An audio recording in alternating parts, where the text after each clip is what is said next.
Bismillahirrahmanirrahim. Ini adalah tugas akhir dari Bootcamp Cybercode batch ke-71 tentang data science menggunakan Python.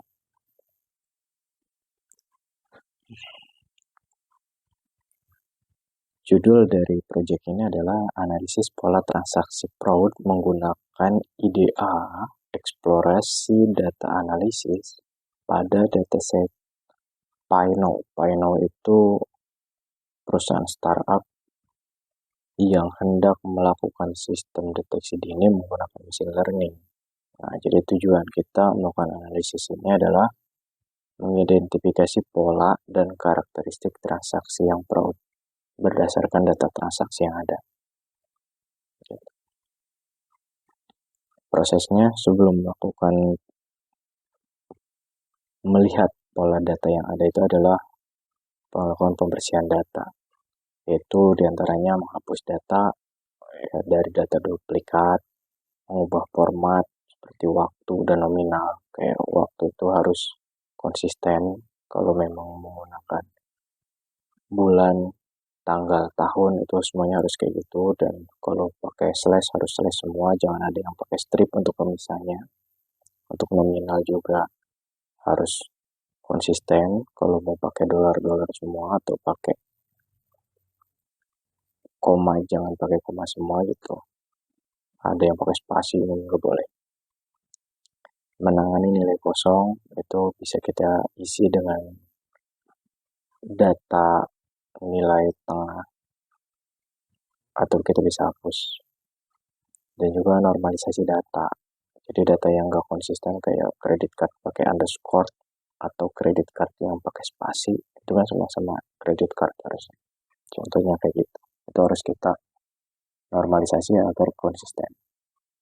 Nah, dari grafik ini kita bisa lihat dari fraud per jam. Dari 24 jam yang ada, transaksi yang fraud itu ada di antara jam 00 dan jam 5. Itu tinggi sekali. Di jam 3 pagi, di jam 14, dan di jam 18. Itu waktu-waktu orang-orang yang belum beraktivitas dan orang-orang yang sepi untuk transaksi sebenarnya.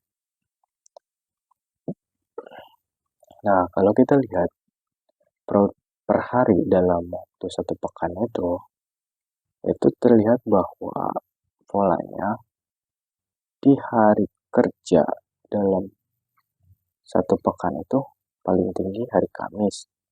Jadi dia itu adanya di weekdays, bukan di weekend. Weekend itu lebih kecil di akhir pekan tuh.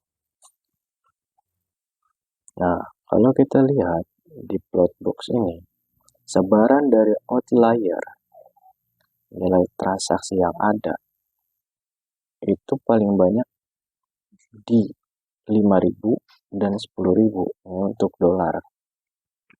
Tapi ada juga sih anomali di 30.000. Kalau kita lihat perbandingannya, yang kita bisa lihat yang kategori 0 itu normal untuk transaksinya dan untuk 1 itu yang fraud. Di sini kita lihat bahwa transaksi yang normal itu biasanya di bawah 5.000. Kecil sekali. Dan yang paling besar itu di 30.000. Nah, untuk transaksi yang fraud itu malah seperti merata di atas 5.000 dan di bawah 10.000. Itu sangat padat sekali. Ada juga anomalinya di bawah 15.000. Dan dia juga masih ada sih yang kecil-kecil untuk menyamarkan. Sepertinya dia punya template sendiri untuk tidak terlalu besar di bawah 10.000 gitu, dan di atas 5.000 untuk transaksi yang fraud. Nah, kalau kita lihat dari negara-negara yang melakukan transaksi, di sini kita bisa ambil 4 negara yang 100% transaksinya fraud itu ada 3, yaitu Rusia, Nigeria, dan Vietnam. Jadi kita bisa analisa di awal bahwa jika ada transaksi dari negara yang terdapat di sini, ini kita bisa deteksi dini untuk filter yang lebih ketat. Nah, dari metode pembayaran, di sini kita lihat ada 2 metode yang digunakan untuk melakukan fraud, yaitu dari credit card dan gift card. Credit card itu 58 kali dan gift cardnya 13 kali. Nah, kalau dari device yang digunakan, di sini kita lihat dari 10 device yang melakukan fraud tertinggi itu.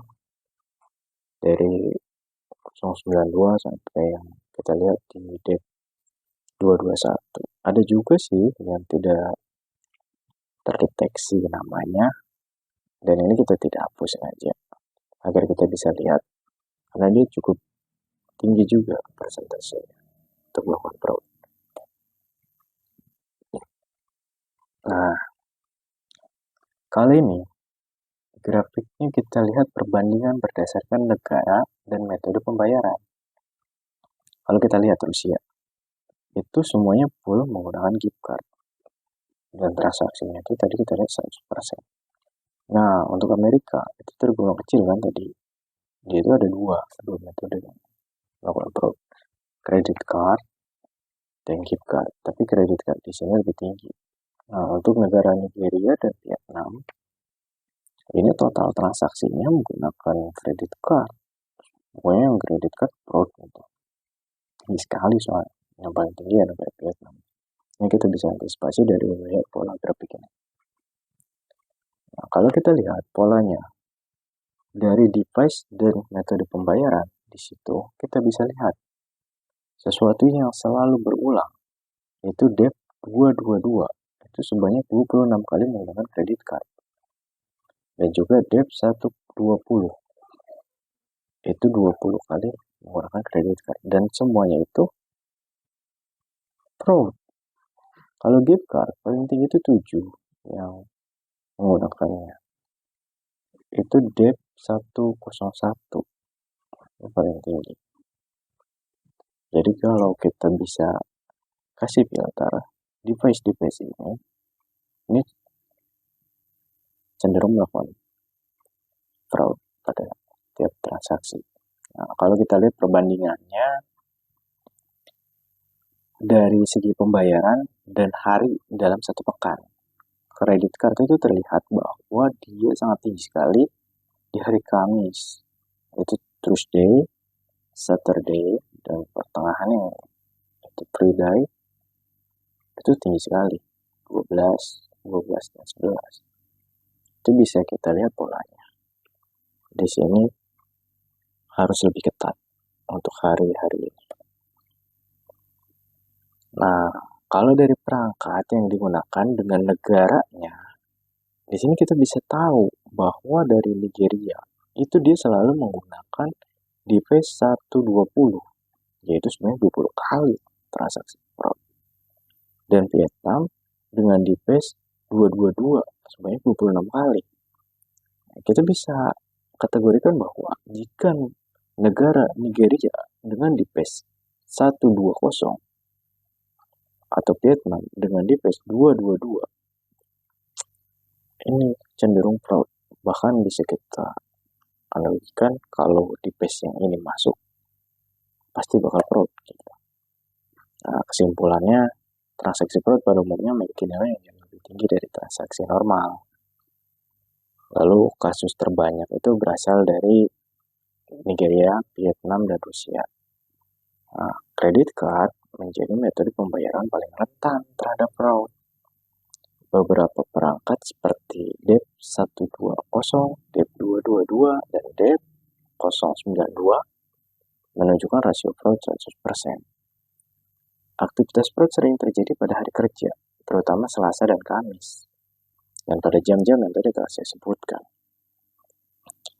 Nah, diperlukan pengawasan ketat itu pada transaksi yang bernilai besar. Dan juga tadi kita udah lihat negara yang sangat berisiko untuk fraud dengan device apa yang digunakan, lalu kategori apa yang mau dia gunakan.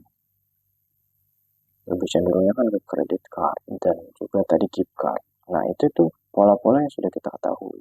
Dan untuk kesimpulan kali ini cukup dan terima kasih.